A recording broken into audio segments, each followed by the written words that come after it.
మత్తయి సువార్త 6వ అధ్యాయము 33వ. కాబట్టి మీరు ఆయన రాజ్యమును నీతిని మొదట వెతుకుడి, అప్పుడు అవన్నీ మీకు అనుగ్రహింపబడును. రేపటి గురించి చింతపడకుడి, రేపటి దినము దాని సంగతుల గురించి చింతించును. ఏనాటి కీడు ఆనాటికే చాలు. రైట్, జాగ్రత్తగా వాక్యాన్ని గమనిద్దాం. ప్రాణము కంటే వస్త్రమును, అంతేనా? వస్త్రము కంటే ప్రాణమును, మీరు ఒకసారి చూడండి అన్నమాట. ఆహారము కంటే ప్రాణమును, వస్త్రము కంటే దేహమును గొప్పవి కావా. ఇప్పుడు మనం చింతపడేది ఏంటి? సహజంగా భూమి మీద ఉన్న మనం చింతపడేది ఏంటంటే మనకి ఏమి అవసరమో, మనకు అవసరమైన వాటి గురించి మనం చింతిస్తూ ఉంటాం, బాధపడుతూ ఉంటాం. అదే మనము ఎలా బ్రతకాలని దాని గురించి బాధపడుతూ ఉంటాం, కుటుంబాల గురించి బాధపడతాం, బిడ్డల గురించి బాధపడతాం, ఇల్లు గురించి బాధపడతాం, డబ్బు గురించి బాధపడతాం, ఉద్యోగం గురించి బాధపడతాం. అర్థమవుతుందా? లేకపోతే మనం ఏదో బాగా కనబడాలి, బాగా ఉండాలనేటువంటి ఆలోచనతో మనం బాధపడతాం. ఎప్పుడు ఏదో ఒక చింతతో ఉండిపోతాం.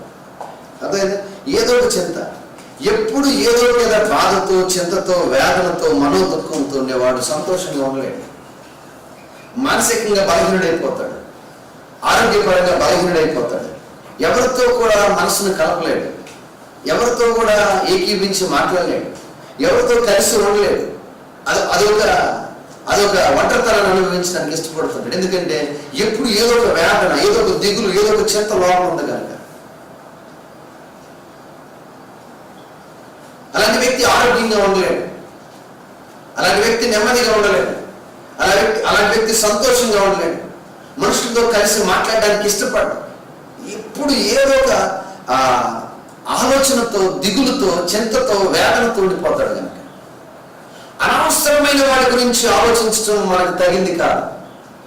అవసరమైన దాని గురించి ఆలోచించాలి కానీ అనవసరమైన వాటి జోలికి మనం వెళ్దాం. అనవసరమైన వాటి గురించి మనం ఆలోచిస్తూ మనస్సును పాడు చేసుకోవడం, హృదయాన్ని పాడు చేసుకోవడం, ఆరోగ్యాన్ని పాడు చేసుకోవడం, సమాధానాన్ని పాడు చేసుకోవడం, చివరికి మన శరీరాన్ని కూడా కృంగ తీసుకుని అనారోగ్య పాడు, బలహీనంగా మార్చేసుకోవడం మంచిది కాదు. పిల్లవాడు అడిగితే నువ్వు దేని గురించి బాధపడుతున్నావు అంటే చదువు గురించి, నా ఫోకస్ కార్డు గురించి అంటాడు. అదేనా ప్రేమికుడిని అడిగితే ప్రియురాలి గురించి, ప్రియుడి గురించి అని చెబుతాడు. అదో తల్లిదండ్రులు అడిగితే బిడ్డల గురించి అంటాడు. దేని గురించి నువ్వు బాధ, దేని గురించి నీ చింత, దేని గురించి నీ వేదన అంటే ఏదో కాన్సెప్ట్ చెప్తానే ఉంటారు. అదే ఇల్లు గురించి, అదే బట్టల గురించి, డబ్బుల గురించి, అప్పుల గురించి, అనేకమైనటువంటి వాటి గురించి దిగులు పడుతూనే ఉంటాం, చింతిస్తూనే ఉంటాం.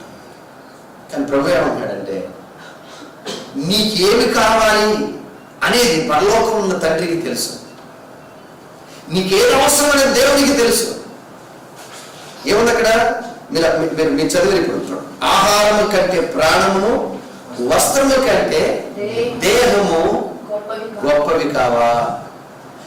వేటి గురించి మీరు ఆలోచిస్తున్నారంటే ఆహారం గురించి, వస్త్రాల గురించి ఆలోచిస్తున్నారు. వాటికంటే గొప్పవి, ఆహారము కంటే, ప్రాణము కంటే గొప్పవి ఏంటో తెలుసా? ప్రాణము, దేహము. మీరు బాగా ఆలోచించాలి. గొప్పవి కానివి, ప్రాణానికి అవసరమైనవి, దేహానికి అవసరమైన వాటి గురించి నువ్వు దిగులు పడుతూ, వేదన పడుతూ, చింతిస్తున్నావు,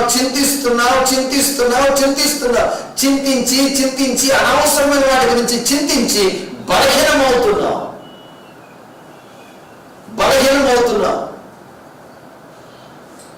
బలహీనమైనటువంటి వ్యక్తిగా మారిపోతున్నావు.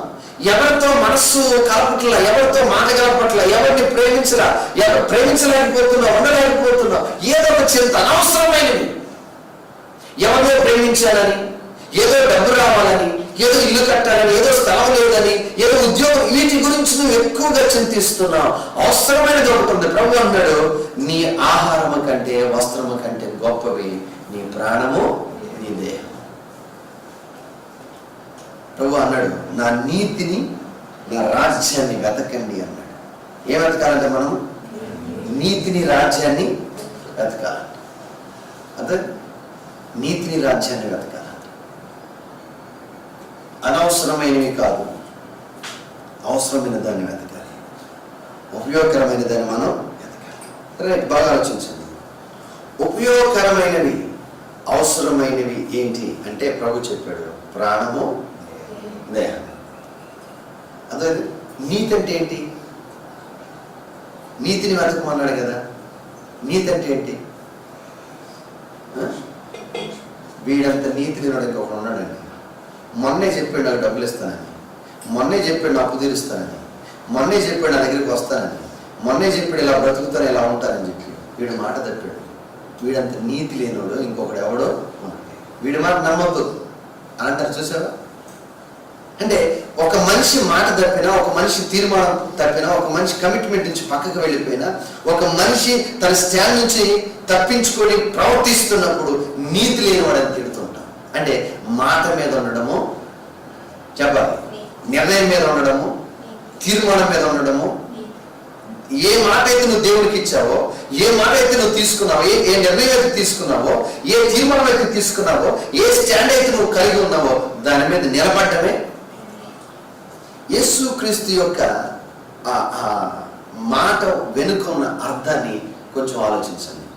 కొంచెం ఆ రీజనబుల్గా మనం తీసుకున్నాం. ఆయన రీజన్ ఏంటి అక్కడ ఆలోచించాలి. ప్రాణము గొప్పది, దేహము గొప్పది. ఓకేనా? రైట్, ఆలోచించండి. ప్రాణము గొప్పది ఎట్లా చెప్పండి? ఏ విధంగా గొప్పది?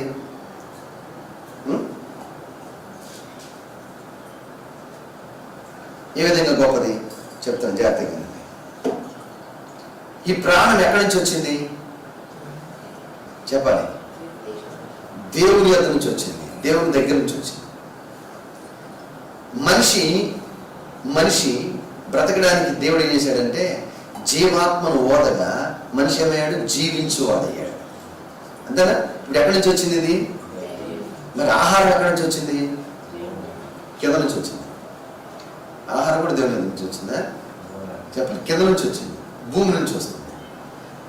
ప్రాణం ఎక్కడి నుంచి వచ్చింది? దేవుని యొద్ద నుంచి వచ్చింది. ఇప్పుడు దేవుడు ఏమంటున్నాడు? ప్రాణం గొప్పదన్నాడా, భూమి నుంచి వచ్చేది గొప్పదన్నాడా? చెప్పాలి గట్టిగా. ప్రాణమే గొప్పది. ప్రాణము గొప్పది కానీ భూమి నుంచి వచ్చేది గొప్పది కాదు. దేవుని యొద్ద నుంచి వచ్చినటువంటి ఈ జీవాత్మ ఏమైందంటే జీవించే ఆత్మగా మారిపోయింది. ఈరోజు నువ్వు కనుతో చూస్తున్నావు, ఈరోజు నీ నోటితో మాట్లాడుతున్నావు, ఈరోజు నీ కళ్ళతో నడుస్తున్నావు, నీ చేతులతో పనిచేస్తున్నావు, నీ మనసుతో ఆలోచిస్తున్నావు అంటే ఇదంతా ఈ విధంగా చేయగలుగుతుంటే లోపల ప్రాణం. ఆ ప్రాణం ఎవరు పెట్టారు? దేవుడు పెట్టాడు. సంగతి కదా ఒక మాట ఉంది, నరుని ఆత్మ యెహోవా పెట్టిన దీపం. యెహోవా పెట్టిన దీపం అంటే ఇప్పుడు మనకేం గుర్తు వస్తుంది? ఇప్పుడు లైట్ గుర్తు వస్తుంది, వెలుగు గుర్తు వస్తుంది, తేజస్సు గుర్తు వస్తుంది, కాంతి గుర్తు వస్తుంది. అంతేనా? ఇప్పుడు దేవుడు ఏం పెట్టాడంట చెప్పాలి? దీపాన్ని పెట్టాడు. అనగా యెహోవా నరుని ఆత్మ దీపంలాగా పెట్టాడంట. ఇప్పుడు మనం ఏమై ఉన్నాము అంటే వెలుగై ఉన్నాము. వెలుగై ఉన్నాం. మీరు లోకానికి ఏమై ఉన్నారు? వెలుగై ఉన్నారు. దేవుడు పెట్టినట్టు వెలుగులాగానే పెట్టాడంట. ఇప్పుడు మనం దేవుడు కూడా ఏమంటే లోకానికి మీరు వెలుగై ఉన్నారు. అందుకే ప్రాణం గురించి ఆలోచించండి కానీ ఆహారం గురించి, తిండి గురించి కొద్ది రోజుల తర్వాత వచ్చి ఒక గంట సేపు తింటే, ఒక గంట 2 గంటల సేపు వచ్చే బలం కోసం, లేదా ఒక సాయంత్రం వరకు బలం పుంజుకొని బ్రతికే దాని గురించి నువ్వు ఆలోచిస్తున్నావు, దాని గురించి ఆలోచిస్తున్నావు. నువ్వు అసలు ఏమై, నీ ప్రాణం ఏమైందంటే వెలుగై ఉంది. అది వెలుగుగా ఉండడానికి దేవుడు కలుగు చేశాడు. లోకానికి వెలుగుగా ఉండాలి దాన్ని అంట. ఆ ప్రాణం లోకానికి ఎలా ఉండాలంట? వెలుగుగా ఉండాలి. హల్లెలూయా, హల్లెలూయా. బాగా ఆలోచించాలి. లోకానికి వెలుగుగా ఉండే ప్రాణం దేవుడు జీవాత్మ ఓదగా మనలోకి వచ్చింది. దాన్ని బట్టి మనం చూస్తున్నాం, మాట్లాడుతున్నాం, ఆలోచిస్తున్నాం, పనిచేస్తున్నాం. ఇచ్చిన వాడిని మర్చిపోయి దేవుడి దగ్గర నుంచి వచ్చిన దాన్ని మర్చిపోతున్నాం. దీనికి కావాల్సిన దాని గురించి ఆలోచిస్తున్నాం. ఇచ్చినవాడు దేవుడు, వచ్చింది ప్రాణం. ప్రాణం గురించి ఆలోచించలా, ప్రాణానికి కావాల్సిన దాని గురించి ఆలోచిస్తున్నాం. ప్రాణం ఏమైనా అన్నాడు ప్రభు? వెలుగు. ఆ వెలుగు లోకానికి ఏమై ఉంది? అదొక ఇది వెలుగు లోకానికి ఏమైంది? వెలుగై ఉంది. ఇప్పుడు మనం ఎలా ఉండాలి అంటే అంటున్నాడు దేవుడు అంటే వెలుగుగా ఉండాలి. వెలుగు ఏం చేస్తుంది? నన్ను నీకు చూపిస్తుంది. అదేనా? ఆ వెలుగును వెళ్తుంటే నీ ఎదుట బయలుందో దున్నందో దున్నపోతుందో తెలియపరుస్తుంది. నీకు గోతుందో గొయ్యందో అదే కుక్కుందో కోతుందో నీకు తెలియపరుస్తుంది. నువ్వు ముళ్ళ మీదకి వెళ్తున్నావో లేదా మంచి మార్గంలోకి వెళ్తున్నావో, మనుషుల మీదకి వెళ్తున్నావా లేదా రోడ్డు మీద వెళ్తున్నావా, వెలుగు నీకు తెలియపరుస్తుంది. అంటే వెలుగు ఏం చేస్తుందంటే ఒక మనిషికి కావలసిన దాన్ని, నడవలసిన దాన్ని, వెళ్ళవలసిన దాన్ని, చూపించవలసిన దాన్ని, ఉపయోగకరమైన దాన్ని, అవసరమైన దాన్ని మనిషి ఏ విధంగా వెళితే ఆ మనిషికి ప్రయోజనమో ఆ విధంగా వెలుగుగా చేస్తుంది. ఆ వ్యక్తికే కాదు, ఆ వెలుగు ఎదుటివారికి కూడా తెలియపరుస్తుంది. నువ్వు వస్తున్నావని, నువ్వు నడుస్తున్నావని. దాని అర్థం ఏంటో తెలుసా? నీవు ఉపయోగకరంగా ఉండాలి. ఉంటావు, ఎదుటి వాళ్ళకు నువ్వు ఎలా ఉంటావు? ఉపయోగకరంగా ఉంటావు. ఎప్పుడు ఉంటావు అంటే పాత నిబంధన ప్రత్యక్ష గుడారంలో పరిశుద్ధ స్థలంలో దీపవృక్షం ఉంది. దీపములతో 7 దీపాలతో ఉన్న వృక్షం ఉంది. అది ఎట్లా వెలగాలి అంటే స్వచ్ఛమైన ఒలివ నూనె పోస్తే అది నిత్యం వెలుగుతుండాలి. పగలు రాత్రులు 24 hours వెలుగుతూనే ఉండాలి. ఆ వెలుగు ఏం చేయాలి? ఆ వెలుగులో అక్కడ పరిచర్య చేయాలి. అది వెలుగుతున్న దేవుని మందిరం వెలుగునిస్తూ ఉండాలి. ఆ నూనె దేనికి సాదృశ్యం? పరిశుద్ధాత్మ సాదృశ్యం. అదేదా ఇప్పుడు మన ప్రాణం, మన ఆత్మ ఎలా వెలగాలంటే పరిశుద్ధాత్మ ద్వారా వెలగాలి. ఒక మనిషి పరిశుద్ధాత్మల ద్వారా వెలుగుతున్నప్పుడు, పరిశుద్ధాత్మ చేత నడిపించబడుతున్నప్పుడు, పరిశుద్ధాత్ముడు ఆ వ్యక్తిని, ఆ వ్యక్తి యొక్క జీవితాన్ని, అంతరంగాన్ని వెలిగిస్తున్నప్పుడు ఆ వ్యక్తి అందరికి వెలుగునిస్తాడు. అదేనా? ఆ వ్యక్తి అందరికి ఉపయోగకరంగా ఉంటాడు. ఆ వ్యక్తి సంఘానికి ఉపయోగకరంగా ఉంటాడు. ఆ వ్యక్తి కుటుంబానికి ఉపయోగకరంగా ఉంటాడు. తల్లిదండ్రులకు ఉపయోగకరంగా ఉంటారు. భర్తకు ఉపయోగకరంగా ఉంటారు. భార్యకు ఉపయోగకరంగా ఉంటాడు. బిడ్డలకు ఉపయోగకరంగా ఉంటారు. అర్థమవుతుందా? ఎక్కడికి వెళ్ళినా ఆ వ్యక్తి అనేకులకు ఎలా ఉంటాడంట? ఉపయోగకరంగా ఉంటాడు. ప్రయోజనకరంగా ఉంటాడు. అనేకులకు మేలుకరంగా ఉంటాడు. లోకానికి వెలుగుగా ఉంటాడు. అనేకులు ఆ వెలుగును బట్టి బ్రతుకుతారు. ఆ వెలుగును చూసి నడుస్తారు. ఆ వెలుగును బట్టి మాట్లాడతారు. ఆ వెలుగును బట్టి నేను చేస్తున్నాను, ఇది ఈ విధంగా చేయాలని తెలుసుకుంటారు. అంటే నువ్వు అందరికీ ప్రయోజనకరంగా మారిపోతావు. నష్టంగానో, నిష్ప్రయోజనంగానో, ఆటంకంగానో, వ్యతిరేకంగానో మారో, ప్రయోజనకరంగా మారుతావు. వెలుగైన నీ ప్రాణం, ఉపయోగపడి నీ ప్రాణం గురించి ప్రభు ఆలోచించమంటాడే కానీ ప్రాణానికి వచ్చే తిండి గురించి ఆలోచించమంటలా. ఆ భోజనము, ఆహారము, ఆ తిండి కొంచెం సేపు ఆలోచిస్తుందేమో. ఈ వెలుగు నిన్ను అనేకులకు బ్రతికినంత కాలం ప్రయోజనకరంగా, ఉపయోగకరంగా మార్చేస్తుంది. నువ్వు దేని గురించి ఆలోచిస్తున్నావు? వెలుగుగా దీపంలాగా పెట్టినట్టు నీ ప్రాణం గురించి ఆలోచించట్లేదు కానీ ఆ ప్రాణానికి కావాల్సిన దాని గురించి ఆలోచిస్తున్నావు. ఏంటి నీతి వెతకమంటే? ఇది నీతి. ఇది నీతిగా ఆలోచించడం అంటే, ఇది నీతిని వెతకడం అంటే. నీ ప్రాణము దేవుడు పెట్టిన అది అనేకులకు వెలుగుగా మారాలి. అది వెలుగుగా మారాలంటే పరిశుద్ధాత్మని నేనేం చేయాలి? వెలిగించాలి. ఆ వెలుగుతో అందరికి ఏమైపోతాను చెప్పాలి. అందరికీ వెలుగునివ్వడానికి ముందుకు వస్తావు. అందరికి వెలిగించే వ్యక్తిగా మారుతావు. నువ్వు ప్రార్థన చేసే వ్యక్తి. నువ్వు ప్రార్థన చేస్తే, నువ్వు మాట్లాడితే, నువ్వు సహాయం చేస్తే, నువ్వు ఆదరిస్తే, నువ్వు పరిచయం చేస్తే, నువ్వు ఏది చేసినా కూడా అనేకులకు ఉపయోగకరంగా మారిపోతాయి. నువ్వు ఏది చేసిన ఉపయోగం అనేకులు, నువ్వు ఏ చేసిన ఏడవరు, దుఃఖపడరు, సంతోషపడతారు, ఆనందపడతారు. జీవితాల్లోకి వాళ్ళకు కూడా మార్పు వస్తుంది.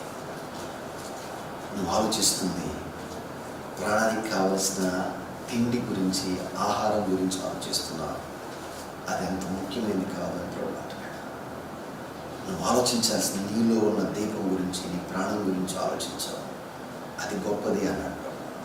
అది నేను పెట్టిన దీపం, దాన్ని వెలిగించు. అది లోకానికి వెలుగుగా, సంఘానికి వెలుగుగా, ప్రజలకు వెలుగుగా, విశ్వాసులకు వెలుగుగా, నీ స్నేహితులకు వెలుగుగా, నశించిపోతున్న వారికి వెలుగుగా, మార్గం లేని వారికి మార్గంగా, ఆలోచన లేని వారికి ఆలోచనగా, ధైర్యం లేని వారికి ధైర్యముగా, నెమ్మది లేని వారికి నెమ్మదిగా, ఎవరికైతే ఏది అవసరమో ఆ విధముగా నీవు లోకానికి వెలుగుగా ఉన్నావు కనుక వారికి వెలిగించే వ్యక్తిగా ఉంటావు. వారి జీవితంలో వెళ్ళవలసినటువంటి మార్గం నీగా తెలుసుకుంటావు. తెలుసుకుంటాడేమో, నీ ద్వారా ధైర్యం పొందుతాడేమో, నీ ద్వారా బలం పొందుతాడేమో. నీ ద్వారా వారు రక్షణలోకి వస్తారు, దేవుడి దగ్గరికి వస్తారు. నువ్వు ప్రయోజనకరమైన వ్యక్తిగా మారాలి. ప్రపంచానికి నువ్వు ప్రయోజకుడు అవుతావు. ప్రపంచానికి ఏమవుతావు నువ్వు? ప్రయోజకుడు. వెలుగు, వెలుగు. నీ ప్రాణం వెలిగించే ప్రాణంగా ఉండాలి. అది దేవుడు ఇచ్చిన ప్రాణం. ఆయన ఇచ్చేది కాబట్టి చూడగలుగుతుంది, ఆయన ఇచ్చేది కాబట్టి మాట్లాడగలుగుతుంది. కానీ ఆ ప్రాణం గురించి ఆలోచించట్లేదు, కానీ ఆ ప్రాణాన్ని పోషించే తిండి గురించి, లోకం గురించి ఆలోచిస్తున్నావు. నువ్వే లోకానికి వెలిగేవారని ప్రభు చెబుతున్నాడు. పరిశుద్ధాత్మ చేత ఎవరైతే నడిపించబడతారో, వెలిగించబడతారో వారు తప్పకుండా అందరికీ ప్రయోజనకరంగా, నష్టం కలిగించరు, కీడు కలిగించరు, ఆటంకం కలిగించరు, దుఃఖాన్ని కలిగించరు. అది ఇల్లైనా, సంఘమైనా, జీవితమైనా, భవిష్యత్తు అయినా ఏదైనా సరే వారు వెలుగుగా, ప్రయోజకులుగా, వారు మేలుకరంగా, వారు దీవెనకరంగా ఉంటారు.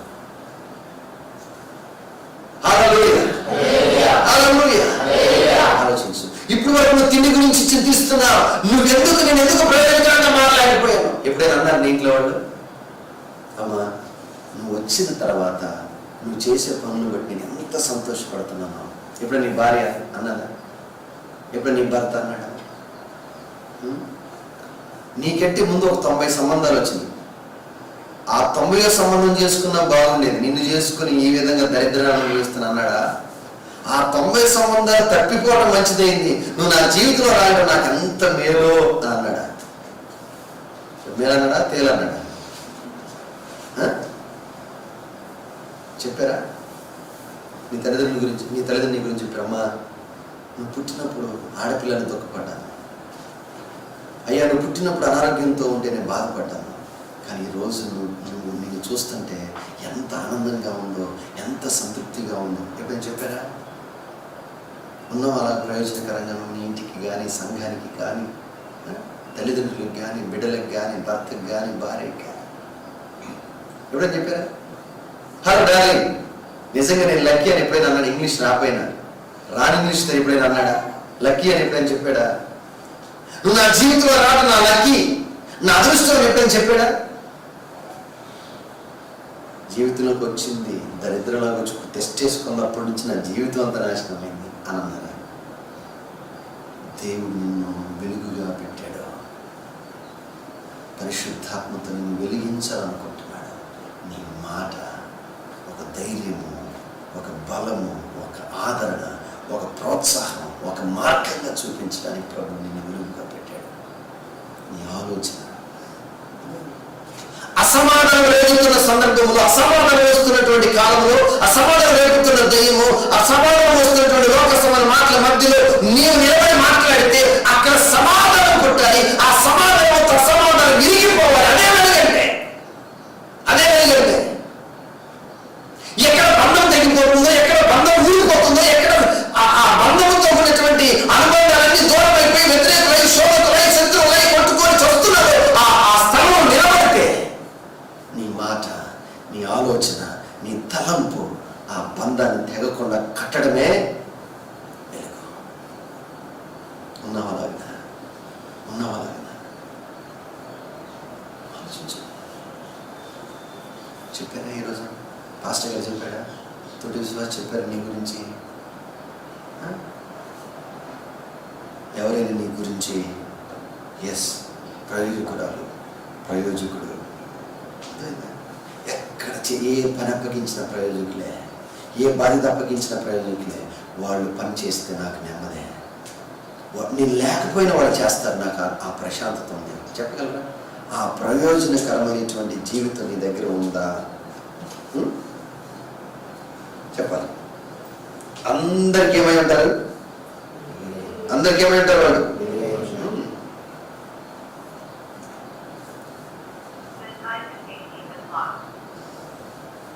రెండోది ఏంటంటే టైం అయిపోతుంది, రైట్. రెండోది ఏంటి?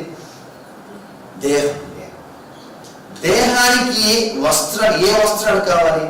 ఈరోజు ఈ వస్త్రం కట్టుకున్నాను, వచ్చే ఆదివారం ఇదే ఆశకెళ్ళకూడదు, ఇదే ధరించకూడదు, ఇదే కట్టుకోకూడదు. ఇదే నేను ధరించుకొని వెళితే నన్ను చాలా తక్కువగా చూస్తారు, కాబట్టి దీనికంటే బెస్ట్, దీనికంటే బెటర్ వేసుకోవాలని దీని గురించి ఆలోచిస్తుంటాం కదా. అంతేనా? అదేందో కలిసి వచ్చినట్టు నీ గురించే వాళ్ళు అంటుంటారు, అబ్బా నీ శారీ బాగుంది, నీ డ్రెస్ బాగుంది, నీ ప్యాంటు బాగుంది, టీ షర్ట్ బాగుంది, నీ షర్ట్ బాగుంది అనగానే మనం ఉబ్బిపోయి వచ్చే సంవత్సరం వచ్చే ఆదివారానికి మనం ఏం చేయాలనుకుంటాం, కొంచెం దానికంటే బెస్ట్ వేసుకొని మళ్ళీ వచ్చి నన్ను పొగడాలనుకుంటాం. ఇలా మనం ఆలోచిస్తూ బ్రతుకుతున్నాం. వస్త్రాల గురించి, చినిగిపోయి పాతగిల్లేది మారిపోయే వస్త్రాల గురించి ఆలోచిస్తున్నాం. అసలు నీ దేహం ఏంటో తెలుసా? నీ దేహానికి ఉన్న విలువేంటో తెలుసా? అది ఘనమైనది, బలమైనది, మహిమార్థంగా మారేది, మహిమ కలిగిన శరీరంగా మారేది, అక్షయంగా మారేది, అది ఆత్మ సంబంధమైన శరీరంగా మారేది నీ దేహం. ఈ దేహము దేవుని పోలికలో చేయబడింది. ఈ దేహము ప్రభు రక్తంలో కడుగబడింది. ఈ దేహము ప్రభు యొక్క ఆలయముగా ఉంది. ఈ దేహము దేవుని మహిమార్థమై దేవుని మహిమపరిచే సాధనంగా ఉన్నది. ఈ దేహము దేవుని చేత దేవుని యొక్క పనిలో వాడబడేదిగా. 1 పోలిక, 2 ఆయన ఆలయము, 3 ప్రభు రక్తంలో కడగబడింది, 4 ఆయన మహిమపరిచే సాధనంగా. ఆలోచించి ఎప్పుడైనా నువ్వు ఆలోచించింది వస్త్రాల గురించి ఆలోచించావు, దేహం అందం గురించి ఆలోచించావు, అలంకారం గురించి ఆలోచించావు, కానీ ఈరోజు నీ దేహం దేవుని పోలికలో ఉంది. నా దేహము దేవుని పోలికలో చేయబడింది, నేను దేవుని పోలికను ఆలోచించావా?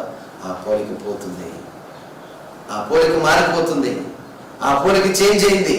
ఆ పోలిక ఏదో దేవుని పోలికను పోగొట్టుకొని లోక పోలిక వచ్చేస్తుందని ఆలోచించే ఎప్పుడైనా?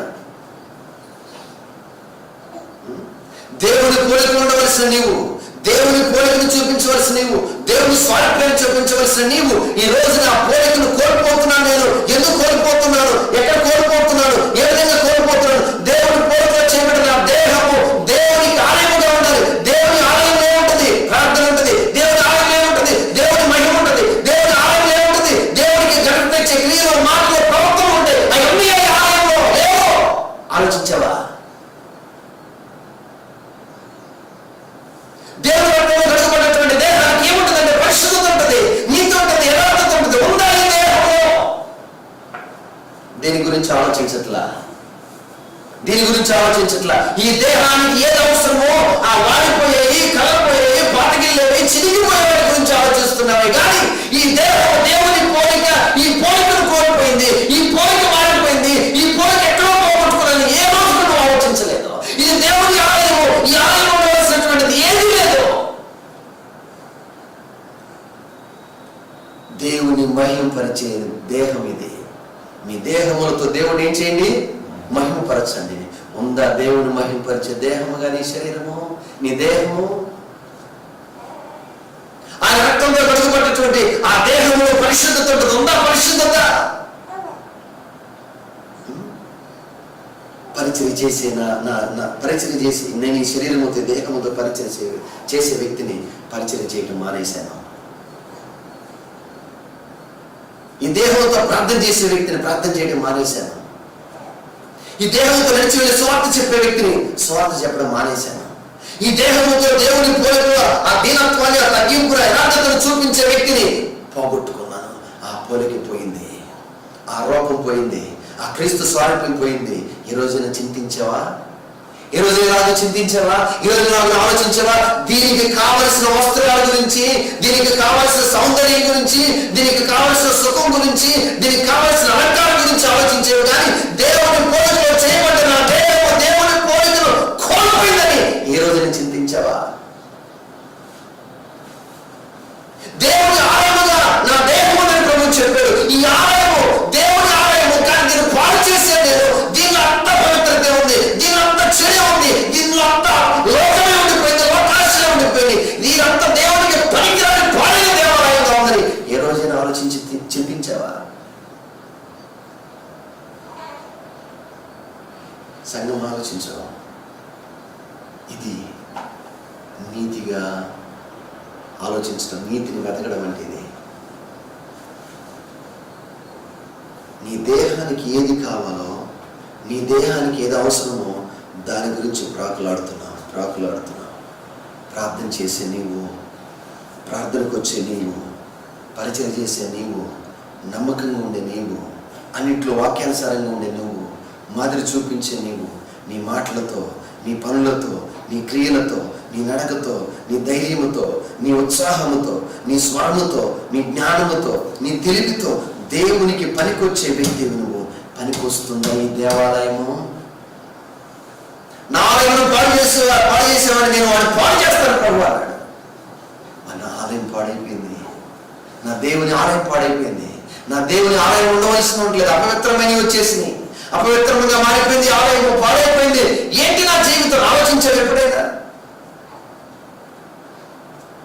అందంగా ఉండాలి, సౌందర్యంగా ఉండాలి, అలంకారంగా ఉండాలి, ఉన్నతంగా ఉండాలి, స్థాయిలో ఉండాలి, హోదాలో ఉండాలి, బండ్ల మీద ఉండాలి, బైకుల మీద ఉండాలి, బిల్డింగ్లో ఉండాలి, తర్వాత ఒక పేరు ప్రతిష్టలతో ఉండాలి, నేను ఒక మంచి కాటన్ వస్త్రాలతో ఉండాలి, నేను నన్ను చూసిన వాడు ఇదిగో నువ్వు చాలా ఉన్నతమైన వ్యక్తిగా గుర్తించాలి అన్నట్టుగా నువ్వు ప్రవర్తించి కోరుకుంటున్నావే కానీ ఏ రోజైనా దేవుని పోలిక, దేవుని రూపం నేను పోగొట్టుకున్నాను.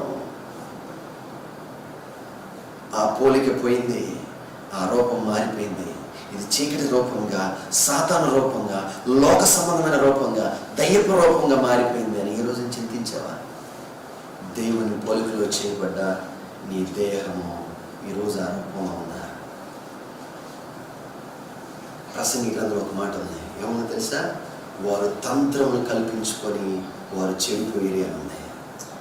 మొదటి వాళ్ళు ఎవరంట? దేవుడు చేసినప్పుడు పవిత్రులు, పరిశుద్ధులు పోగొట్టుకున్నారంట వాళ్ళ తంత్రాలతో. ఆ తంత్రాలతో పోలికను పోగొట్టుకున్నావా?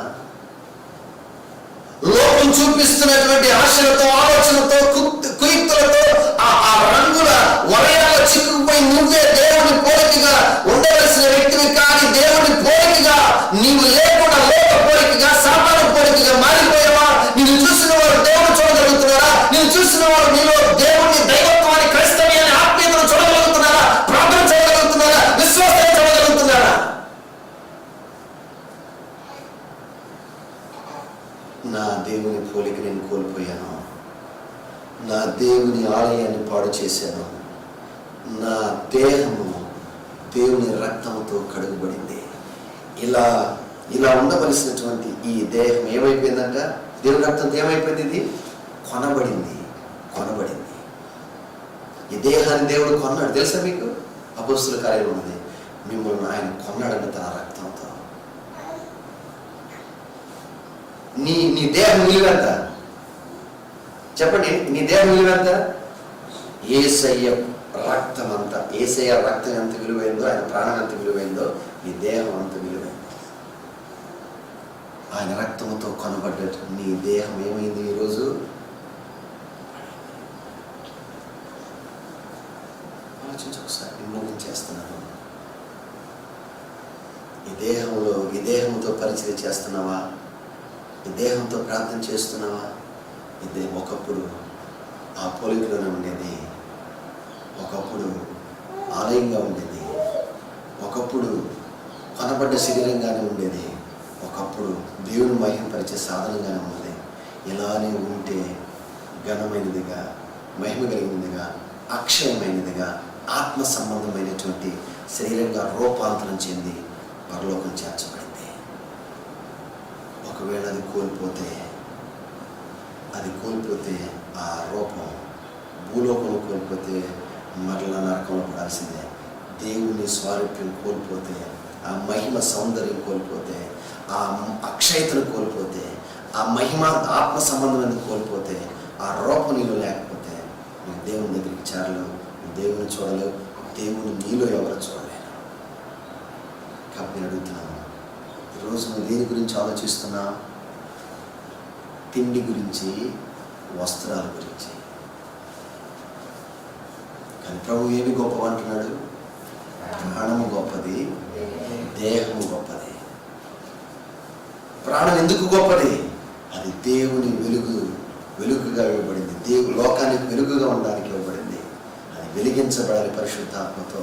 అలా వెలిగించబడితే ఆ వెలుగు ఏం చేస్తుందంటే ఎదుటి వారికి అది మాదిరిగా ఉపయోగకరంగా ఉంటుంది. ఫస్ట్ నీకు, నీ తర్వాత అందరికీ, నేను చూసిన వారందరికీ వెళ్తున్న వారందరికీ, నీ సంఘానికి, నీ కుటుంబానికి, అందరికీ కూడా వెలుగునిస్తుంది. ప్రయోజనకరంగా ఉంటుంది. నష్టం కానీ, కష్టం కానీ, ఆటంకం కానీ కలిగించాలి. రెండోది ప్రాణం గురించి. రెండోది దేహం. దేహం ఎవరి పోలికలో చేయబడింది? దేవుని పోలికలో. ఉందా పోలిక? నీ దేహము దేవుని ఆలయం అన్నాడు. ఆలయంగా ఉన్నదా? ఆలయంలో ఏముంటది? ఆలయం ఏముంటుంది? ఉందా ఆలయంలో? ఆ ప్రార్థన ఉందా? ఆ పరిచయం ఉందా? ఆ స్థుతి ఉందా? ఆ పాట ఉందా? ఆ దేవునికి నమ్మకమైనటువంటి జరిగే కార్యాలు ఉన్నాయా? ఆ కృతజ్ఞత ఉందా? ఆ ధైర్యం ఉందా? దేవుడి మీద ఆధారపడేటువంటి విశ్వాసం ఉందా? పాడైపోయింది, పోలికపోయింది, ఆలయం పాడైపోయింది. రక్తంతో కనబడ్డాను. మళ్ళా నువ్వు లోకానికి ఏమవుతున్నావు? బానిస అవుతున్నావు. లోకానికి ఏమవుతున్నావు? నువ్వు బానిస అవుతున్నావు. ఈ దేహం, మీ దేహములతో ప్రభుని ఏం చేయండి? మహిమపరచండి. ఎవరిని మహిమపరుస్తున్నావు నువ్వు? మనుషుల్ని, లోకాన్ని. కానీ దేవుని కాదు నువ్వు మహిమపరుస్తుంది. నీకున్న వాటిని మహిమపరుస్తున్నావు. నీకున్న వాటిని చూపించాలనుకుంటున్నావు. దేవుని కానీ, దేవుని వాక్యాన్ని కానీ చూపించాలనుకోవట్లేదు. నువ్వు దేవుని సరిని చూపించాలనుకోవట్లేదు. దేవుని మాటను చూపించాలనుకోవట్లేదు. దేవుని ప్రేమ చూపించాలనుకోవట్లేదు. నువ్వు మనుషులు కనపరుస్తున్నావు. దేవుని కనపరచాలి. దేహంతో కనపరుస్తున్నావా? నీ దేహంతో దేవుని కోసం పనిచేస్తున్నావా? నీ దేహంతో దేవుని కోసం కష్టపడుతున్నావా? నీ దేహంతో దేవుని కోసం ప్రార్థన చేస్తున్నావా? మోకరిస్తున్నావా? ఉపవాసం ఉంటున్నావా? నీ దేహము ప్రజలకు ఉపయోగపడుతుంది. నీ దేహం లోకానికి ఉపయోగపడుతుంది. నీ దేహం స్నేహితులకు ఉపయోగపడుతుంది. నీ దేహం నీ ఇంటి వారికి ఉపయోగపడుతుంది. నీ దేహం నీ సుఖాలకు ఉపయోగపడుతుంది. కానీ దేవుడికి ఉపయోగపడలేదు. నీ దేహంతో దేవుడిని మహిమపరచమని ప్రభు చెప్పాడు. దేవుడిని మహిమపరుస్తున్నావా? నీ దేహంతో మోకరిస్తున్నావా? నీ దేహంతో పరిచయం చేసావా? నీ దేహంతో ప్రార్థన చేసావా? నీ దేహంతో సువార్త చెప్పావా? నీ దేహంతో దేవుడి కోసం నడిచి వెళ్ళి ఎంతమంది రక్షించావు? ఎంతమంది రక్షించావు?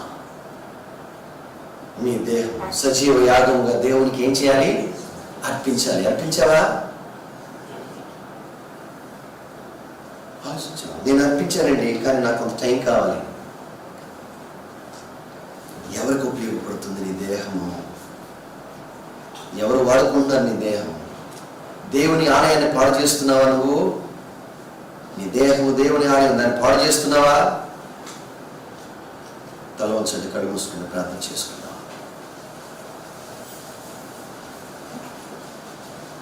తిండి కంటే, ఆహారం కంటే ప్రాణం గొప్పది. వస్త్రాల కంటే దేహం గొప్పది. ఎందుకు గొప్పది ప్రాణము? ఎందుకు గొప్పది దేహం? 70 సంవత్సరాలు బ్రతుకుతావు కాబట్టి గొప్పదా? అందంగా ఉన్నావు కాబట్టి గొప్పదా? వస్త్రాలు ఉన్నాయి కాబట్టి గొప్పదా? కాదు. నీ ప్రాణము లోకానికి వెలుగుగా ఉండాలి, అందుకు గొప్పది. వెలిగించబడుతుంది కాబట్టి గొప్పది. అనేకులకు వెలుగు ఇస్తుంది కాబట్టి గొప్పది. వెలిగించిన వాడు దీపాన్ని కొంచెం కింద మంచం కింద పెట్టాడు, దీపస్తంభం మీద పెడతాడు. అందరికి వెలిగించినట్లుగా పెడతాడంట. నీవు వెలిగించబడిన వ్యక్తి అయితే అందరికి వెలిగిస్తా. నువ్వు వెలిగించబడిన వ్యక్తి అయితే అందరికి వెలిగిస్తా.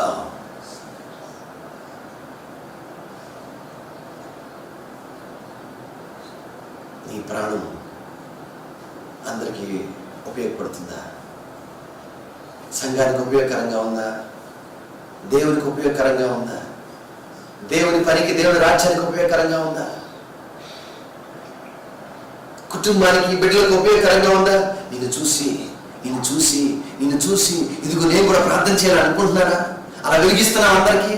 నిన్ను చూసిన వాడు నేను కూడా సంఘానికి వెళ్ళాలి, ప్రార్థనకి వెళ్ళాలి అనుకుంటున్నారా? అలా వెలిగిస్తున్నావు అందరికీ. నీ స్నేహితులు కావచ్చు, నీ ఫ్రెండ్స్ కావచ్చు, నీ బంధువులు కావచ్చు, అన్నదమ్ములు కావచ్చు, అక్కడేళ్ళు కావచ్చు, ఎవరైనా కావచ్చు. నిన్ను చూసిన వారు దేవుని దగ్గరికి రాగలుగుతున్నారా? నిన్ను చూసిన వారు ప్రార్థన చేయగలుగుతున్నారా? అదే వెలుగుకోవడం అంటే. అదే వెలుగుకోవడం అంటే.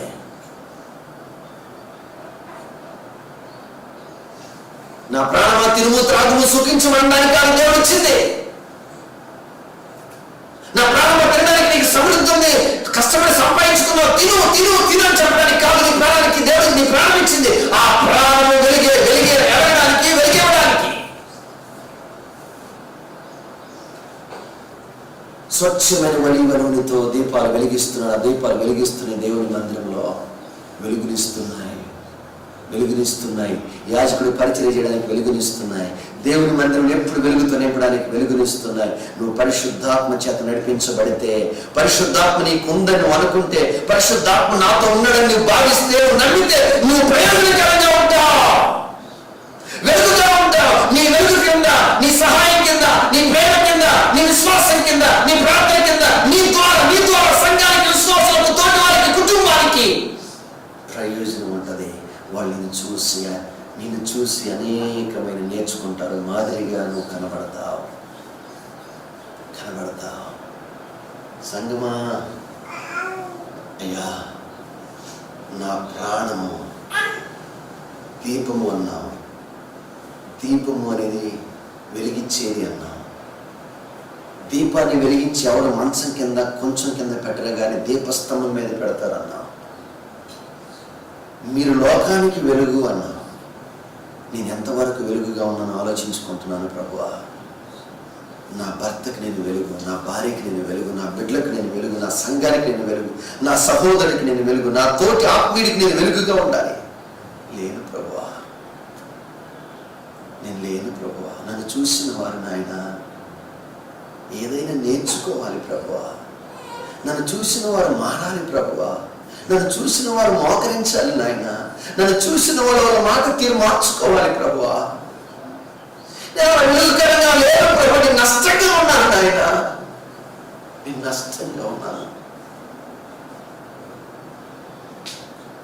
ప్రభువా. నేను ప్రేమ ప్రేమ ప్రేమ అనుకుంటూ ప్రేమను పంచుతున్నాను. వారికి ఏదో చేస్తున్నాను, వారితో ఉంటున్నాను, వారి కోసం ఎంతైనా కష్టపడుతున్నా, కానీ వారిని నువ్వు అనుకున్నటువంటి ప్రయోజనకరంగా నేను మారి నేను ఉండి వారిని మార్చలేకపోతున్నాను ప్రభువా. నువ్వు అనుకున్నట్టుగా మార్చలేకపోతున్నానయ్యా. నేను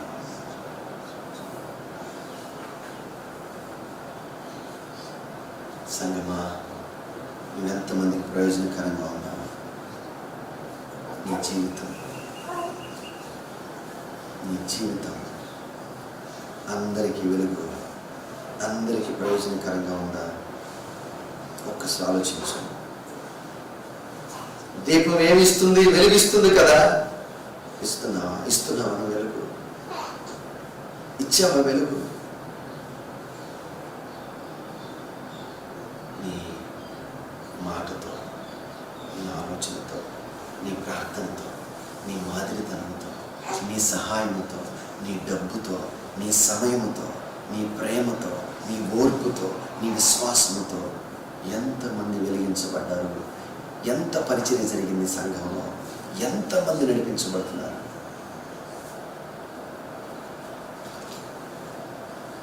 రెండోది, నీ దేహము దేవుని పోలిక, నీ దేహము దేవుని యొక్క చేతి పని, నీ దేహము దేవుని యొక్క ఆలయము, నీ దేహం ప్రభు రక్తం చేత కొనబడింది. నీ దేహము దేవుని మహిమపరిచేటువంటి సాధనం. కోల్పోయావా పోలికను? పాడు చేసేవా దేవుని ఆలయాన్ని? పాడు చేసేవా దేవుని పని? పాడు చేసేవా దేవుని మహిమను అడ్డుకుంటున్నావా? కొనబడ్డ నీ దేహము, ఆయన రక్తంతో కొనబడ్డ దేహాన్ని మరలా దేనికో ఎవరికో బానిస చేసేస్తున్నావు కదా, డబ్బుకి, మనుషులకు. ఆలోచించు ఒకసారి. నేను ముగిస్తున్నాను, ప్రార్థన చేసుకుందాం. దేని గురించి నువ్వు చింతపడాలి? దేని గురించి నువ్వు ఆలోచించాలి? దేని గురించి నువ్వు బాధపడాలి? దేని గురించి నువ్వు వేదన పడాలి? దేని గురించి నీ చింత అంటే తిండి గురించి, వస్త్రాల గురించి కాదు, ప్రాణం గురించి, దేహం గురించి. ప్రాణం ఎందుకు అంటే అది దేవుడు పెట్టిన దీపం. ఆ దీపం ఏం చేస్తుందంటే వెలిగిస్తుంది. దేహం ఎందుకు అంటే దేవుని పోలికలో ఆ పోలికను చూపించాలి, ఆ సారూప్యాన్ని చూపించడానికి. అది దేవుని పోలిక కనబడాలి, అది దేవుని ఆలయంగా కనబడాలి, అది దేవుని చేత కొనబడింది కనబడాలి. బానిసగా ఉండకూడదు, దేవుని మహింపరిచేదిగా ఉండాలి. అందుకు గొప్పగా అన్నాడు ప్రభు. ఈ దేహంతో నేను, ఈ దేహం రూపాంతరం చెంది రేపొద్దున పరలోకం చెందింది. బలమైనదిగా, ఘనమైనదిగా, మహిమ కలిగినదిగా, అక్షమైనదిగా, ఆత్మ సంబంధమైన దేహంగా మారిపోయింది. అక్కడికి ఆయన దేహాన్ని, ఆయన పోలికలో చేయబడి దేహాన్ని ఆ పోలిక లేకుండా చేసావా? కళ్ళు ఉంచు, కళ్ళు మూసుకు 2 చేతులు పైకెత్తి నేను ముగింపు ప్రార్థన చేస్తున్నాను. 7వ రోజు ఉదయకాలపు ప్రార్థనలో ప్రభు నీతో మాట్లాడితే ప్రార్థన చేసుకో. నేను దేవుని మాట చెప్పడానికి మాత్రమే ఉన్నాను, నిన్ను మార్చడానికి నేను లేను. నా మాట నీకు నచ్చొచ్చు, నచ్చకపోవచ్చు. నా మాట నిన్ను సంతోష పెట్టవచ్చు, సంతోష పెట్టకపోవచ్చు. నన్ను పక్కన పెట్టేసాయి. ఈ మాటకు నీ దగ్గర నుంచి ఆన్సర్ ఏంటో నువ్వు ఆలోచించుకో. నేను నచ్చకపోయినా పర్లేదు, నా మాట నీకు కోపం తెప్పించినా పర్లేదు, నా మాటల వల్ల నీకు బాధ కలిగించినా పర్లేదు, నన్ను వదిలే. కానీ మాటకు నువ్వేం ఆన్సర్ చెప్తావు? నేను వెలుగుగా ఉండవలసిన వెలుగుగా లేను, ప్రయోజనకరంగా ఉండాలి, ప్రయోజనకరంగా లేను. నా దేహము దేవుని పోలికను కోల్పోయాను. నా దేహము దేవుని చేతి పని పాడైపోయింది. నా దేహము దేవుని ఆలయం ఉండవలసిన ఏమి లేవు. నా దేహము కొనబడింది ఆయన రక్తంతో, మరలా బానిసగా అయిపోతుంది డబ్బుకి, లోకానికి, మనుషులకి.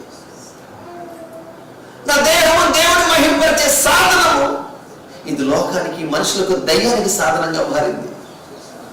నా దేవుని మహింపరిచే సాధనంగా మారలేదు. ఇంకా నా దేవుని పోలికను, నా దేవుని రూపాన్ని కోల్పోయాను నేను.